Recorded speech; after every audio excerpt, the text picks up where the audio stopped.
Mga kahuwan, panoorin ang video na ito upang alamin ang pinaka-latest na balita tungkol sa lagay ng panahon at bagyo update today. Makikita natin dito sa ating latest satellite images, itong mga makakapal na kaulapan sa silangang bahagi ng ating bansa ay ang patuloy na epekto ng shearline sa silangang bahagi ng Visayas at sa Mindanao. Dahil sa shearline, asahan natin ang mataas sa tsansa ng pag-ulan ngayong araw sa buong Visayas, malaking bahagi ng Southern Luzon, pati itong northeastern portion ng Mindanao. Samantala for Metro Manila and the rest of the country ay bahagyang maulap hanggang sa maulap na papawirin na ating inaasahan. Patuloy pero yung pag-iral ng northeast monsoon o yung malamig na hanging amihan dito sa Luzon at nalalabing bahagi ng Visayas at localized thunderstorms naman yung posibleng maranasan dito sa nalalabing bahagi ng Mindanao. At sa kasalukuyan, wala pa naman tayong low pressure area na minomonitor pero patuloy yung ating pag-antabay o yung pag-monitor dito sa cloud clusters sa labas ng ating monitoring domain na kung saan sa mga sunod na araw ay hindi nga natin inaalis yung posibilidad ng mga cloud clusters na ito, yung mga kumpul ng kaulapan na posibleng maging low pressure area.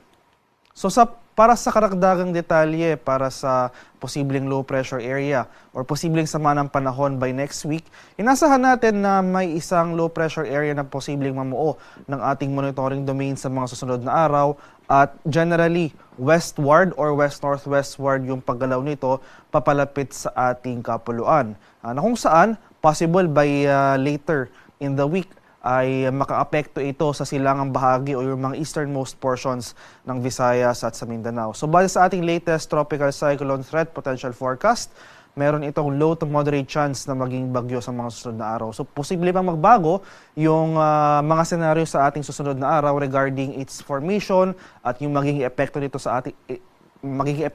sa ating bansa. So patuloy yung ating pag-monitor sa mga succeeding weather updates na pinapalabas ng Pag-asa. Para naman sa magiging lagay ng ating karagatan for today, ay sa kasalukuyan wala po tayong nakataas na gale warning sa anumang seaboards ng ating bansa pero iba yung pag-iingat pa rin sa ating mga kababayan na maglalayag dito sa northern and eastern seaboards ng ating bansa dahil posible tayong makaranas dyan ng katamtaman hanggang sa maalong karagatan. At ito yung ating latest weather advisory. So ito yung ating 24-hour rainfall forecast. So for today mapapansin natin ilang portions ng Bicol Region at Eastern Visayas makakaranas ng mga bulk ng pag-ulan na dulot ng shearline.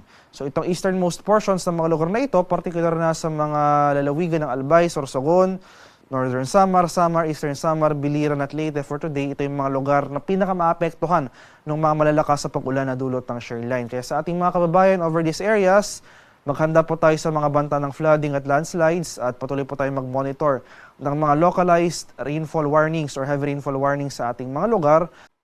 Bukas, araw ng linggo, inasahan natin yung bahagyang pag-akyat ng axis ng ating shearline na mapapansin natin na mababawasan yung mga pag-ulan dito sa inland areas ng Eastern Visayas, particular na sa may Samar at itong portions ng Leyte at Biliran. Pero magpapatuloy pa rin yung mga pag-ulan bukas sa Eastern and Northern Samar, Albay at Sorsogon. Sa araw naman ng Lunes, inasahan natin yung muling pagbaba ng axis ng ating shearline. So mababawasan na yung mga pag-ulan sa Bicol Region, pero makakaranas muli tayo ng mga pag-ulan dito sa eastern portions o itong northeastern portion ng Mindanao. So magpapatuloy yung mga pag-ulan na dulot ng shearline sa Eastern Samar, Leyte, Southern Leyte. Makakaranas muli tayo ng mga pag-ulan sa Medinagat Islands at Surigao del Norte. Kaya sa mga sunod na araw, dahil sa epekto ng shearline, significant na mga pag-ulan na ating posibleng maranasan sa silangang bahagi ng Southern Luzon, Visayas at sa Mindanao. So beyond that, sa araw ng Tuesday at Wednesday, magpapatuloy yung epekto ng shearline dito sa eastern portions ng Mindanao. No? So sa Micaraga, portions ng Northern Mindanao, maski yung areas ng Davao Region, makakaranas po tayo ng mga pag-ulan na dulot ng shearline.